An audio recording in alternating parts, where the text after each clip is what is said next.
ॐ श्रीगणेशाय नमः। ॐ नमः भगवते वासुदेवाय।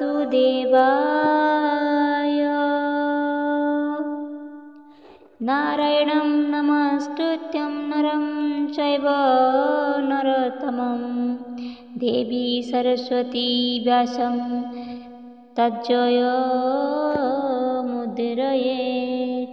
मूकं करोति वाचालं पङ्गुलघयते गिरिं। यत्कृपातमहं वन्दे परमानन्दमाधवम्।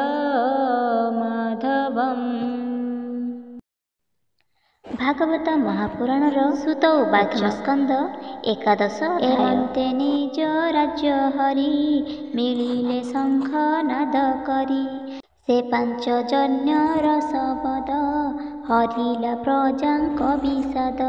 से शंख धवल उदर विराजे श्रीकृष्णकर कर। अधर रंगे रंग दिशि उच्च शबद सेहु हासी। रकत पद्म कोळे चेन्हे शोभित राज हंस श्वने। सेनाद जेते दूरस्तुरे जन्म मरण भय हरे। सेनाद स्फुरे घन घन शुणी सकल प्रजाजन। धामन्ति परम हरषे सेनाद स्फुरे घन घन शुणी सकल प्रजाजन। धामन्ति परम हरषे श्रीकृष्ण दर्शन लालसे। विविध उपायन हस्ते मिलिले गोविंद अग्रते। रवि समीपे दीपपन्ति दिवसे जेसने दिशन्ति। जे हरि नित्य पुण्य काम आत्म प्रकाश आत्माराम। तार निकटे रूढ़ होई सकले शिरे कर देई। बालक पिता सन्निधाने जेमन्ते मान अपमाने। आनंदे कृष्ण मुख चाहि बोलन्ति गद गद होई। भोनाथ परम कारण तोहर अभय चरण। शिव विरंची आदि देवे नित्य सेवन्ति आत्मभावे। जे चिन्ते आत्मार कारण तो पाद पद्म नारायण। जे काल सकल संहारे तोर सेवके से न पारे। तु आम्भ पिता माता पति सर्व संकल्प क्षेम गति। परम गुरु दैवत सुहृद बंधु प्रिय मित्र। तो बिनु आम्भे नहु किछि तु नाथ सर्व आत्मा साखी। अनाथ नाथ तु आम्भर देव मानवे अगोचर। तोर बदन नारायण प्रेम हसित निरीक्षण। से मुख देखु तोर देहे सर्व सौंदर्य जहि रहे। जेबे सुहृद देखिबारे कुरु नगर मधुपुरे।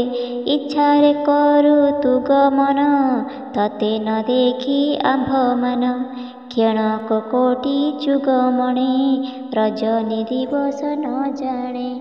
कोटि नयन प्राणी बही कि करे रवि जेबे नहीं। तोहर प्रसन्न बदन अखिल ताप विमोचन।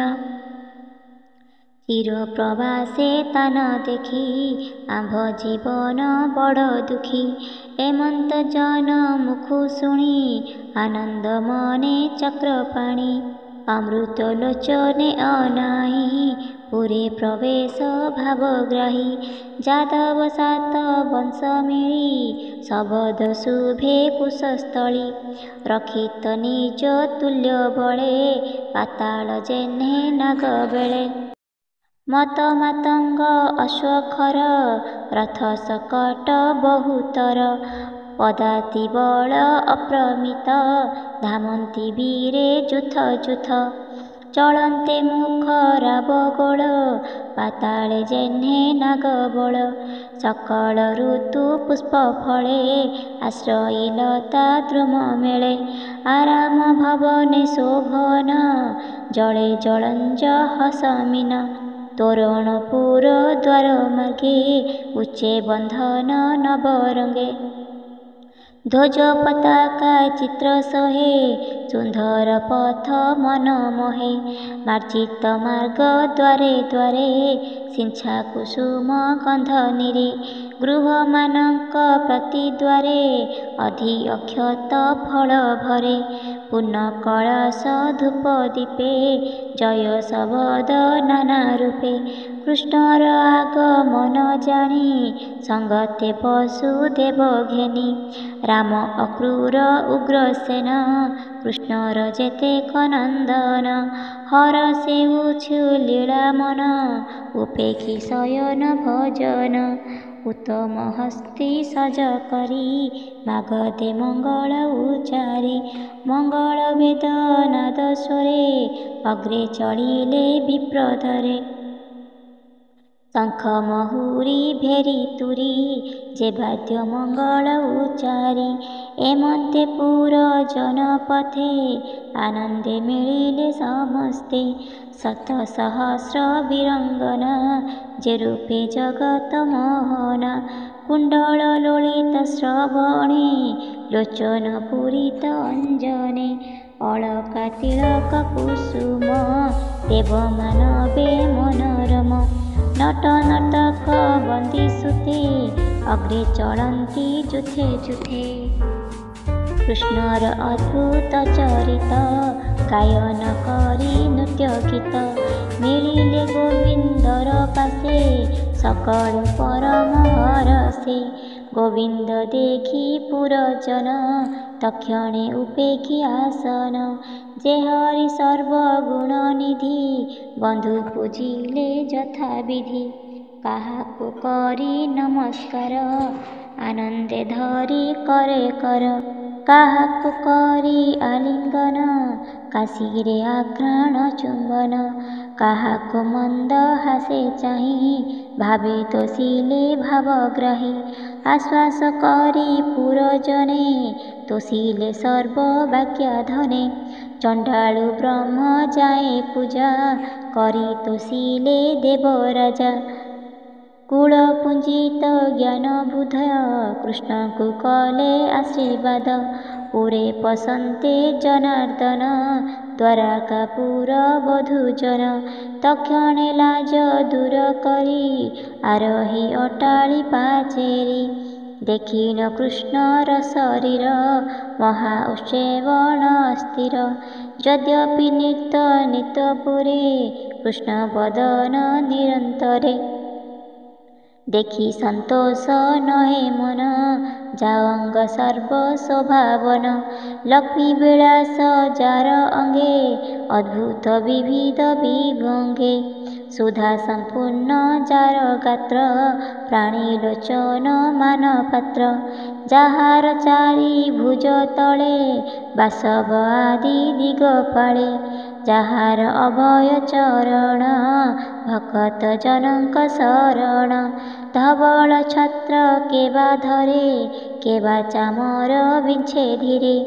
ଜୟ ଶବଦ କେ କରନ୍ତି କେବା କୁସୁମ ବରସନ୍ତି।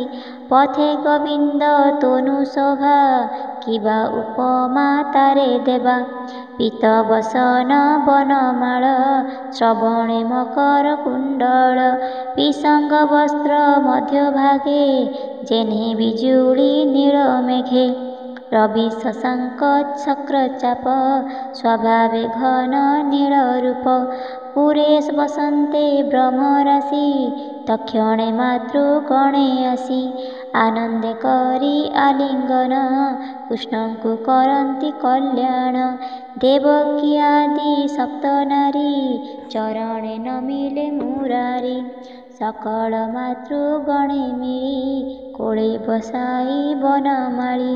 ଅତ୍ୟନ୍ତ ପୁତ୍ର ସ୍ନେହ ଭରେ କ୍ଷୀର ସ୍ରବଇ ପୟ ଧରେ। ଅତି ଆନନ୍ଦେ ଅଶ୍ରୁ ଜଳେ ସିଞ୍ଚନ୍ତି କୃଷ୍ଣଙ୍କ ଉପରେ। ମାତୃଗଣଙ୍କ ସଙ୍ଗୁ ହରି ନିଜ ଭୁବନେ ବିଜେ କରି। 16,000 ପତ୍ନୀଙ୍କର ବିରାଜେ ରତ୍ନମୟପୁର। ସକଳ କାମ ଅର୍ଥ ଧର୍ମ ଚହିଁ ବିଜୟେ ପୂର୍ଣ୍ଣ ବ୍ରହ୍ମ। ମାୟାର ବଳେ ବନମାଳି ପତ୍ନୀ ଭୁବନେ ବେଗେ ମିଳି।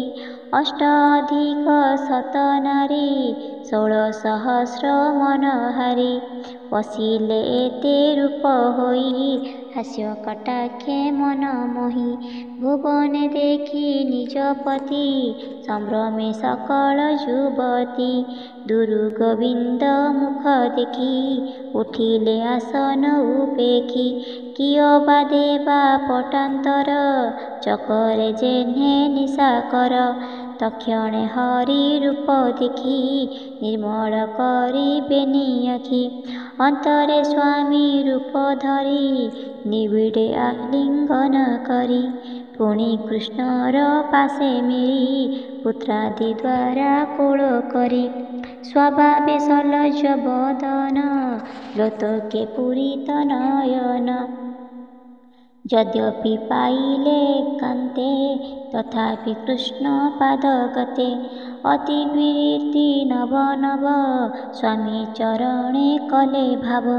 ପାଦ ପଦ୍ମରେ ସେବା କଲେ କେ ତାହା ଛାଡ଼ି ପାରେ ଭଲେ। ଲକ୍ଷ୍ମୀ ଯେ ସ୍ୱଭାବେ ଚଞ୍ଚଳା ସେ ନ ଛାଡ଼ଇ ଅତି ଭୋଳା। ଏହି ପ୍ରକାରେ ନରହରି ଛଳେ ଧରଣୀ ଭାରା ହରି। 10 ଅୟୁତ ରାଜାଗଣେ ଉଭାରି ସଂହାରିଲେ ରଣେ। କଳି ଭିଆଇ ନାରାୟଣ ଅନଳେ ଯେହ୍ନେ ସମୀରଣ। ନାସିଲେ ଅହଙ୍କାର ବାଦେ ବିମାନେ ବସି ନିରାୟୁଧେ। ସ୍ୱମାୟା ବଳେ ନରହରି ମନୁଷ୍ୟ ଦେହେ ଅବତରି। ଅଜ୍ଞାନୀ ଯେହ୍ନେ ଗୃହେ ରହି ବଂଶଇ ପତ୍ନୀ ବଶ ହୋଇ। ପତ୍ନୀର ଭାବ ପ୍ରେମ ରଙ୍ଗେ ଯନ୍ତ୍ରିତ ମୋହନ ଅନଙ୍ଗେ। କୃଷ୍ଣର ଯେତେ ନାରୀଗଣ ସୁନ୍ଦରେ ମୋହନ୍ତି ମଦନ। ସ୍ୱଭାବେ ପ୍ରେମ ଛନ୍ଦେ ରସେ ନିତ୍ୟ ସେବନ୍ତି କୃଷ୍ଣ ପାଶେ। ବିବିଧ ଆଲିଙ୍ଗନ ଦେଇ ତା ମନ ନ ପାରିଲେ ମୋହି। ଏ ଜୀବ ଲୋକ କାହୁଁ ଜାଣେ ଆପଣା ତୁଲ୍ୟ ପ୍ରାଣମଣେ। କାହୁଁ ପାରିବେ ବଶ କରି ନିର୍ଲେପ ପ୍ରଭୁ ନରହରି। ସେ ହରି ଚରଣ କମଳେ ସୁଜନ୍ତେ ଚିତ୍ତ ଧ୍ୟାନ ବଳେ। କହଇ ଦାସ ଜଗନ୍ନାଥ ପ୍ରଥମେ ସ୍କନ୍ଧେ ଭାଗବତ।